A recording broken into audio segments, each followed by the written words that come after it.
Alongside Geoff Haxton, I'm Chois Woodman. We're here with the Double T Sports Network and looking backwards, unfortunately, to another loss for Texas Tech. One in Provo, Utah, where Texas Tech falls 27-14, and we're looking at what went wrong in the game. I think this one's probably as easy to diagnose on the offensive side as anything we've had this year, and that's just you had a freshman back there, a true freshman, making his first ever start in a tough environment. And Jake Strong looked like a true freshman. I'm not blaming the kid that much, but it just wasn't a good effort there.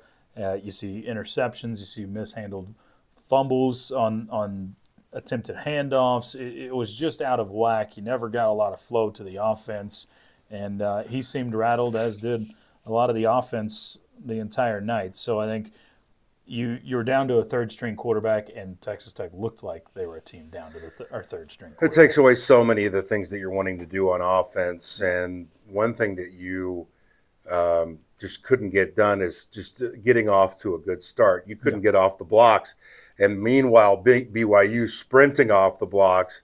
They're coming off a terrible loss at TCU, but they immediately get good feelings. They hear that roar of the crowd. That played a big factor, as you kind of already alluded to. Yeah. But the fact that you were down 14-0 so fast and then down 24-7, then you figure in the freshman quarterback, and at that point he's going to have to throw it around the field quite a bit to get you to come back, and BYU wasn't having any of it. No, so that start really hurt. I think all these what went wrong kind of tie in together, because the next one I'd go to is your defense, and your defense tied into not getting off to a good start.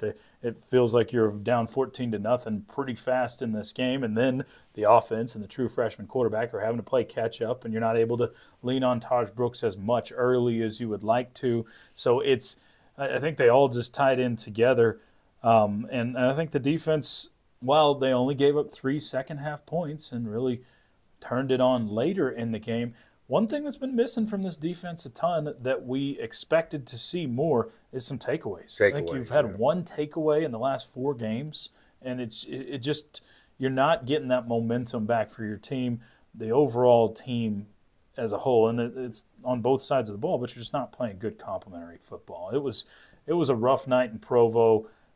They really handled Texas Tech from the get-go, and I don't think, Hex, that a bye week could come at any better of a time for Texas Tech than it's coming right now. So that's where we sit heading into a bye week, and then a short week after that, as Texas Tech will play TCU next Thursday night at 6 o'clock. Of course, we'll be there, and we'll have all the coverage for you on Double T 97.3 and 100.7 The Score. For Geoff Haxton, I'm Chois Woodman.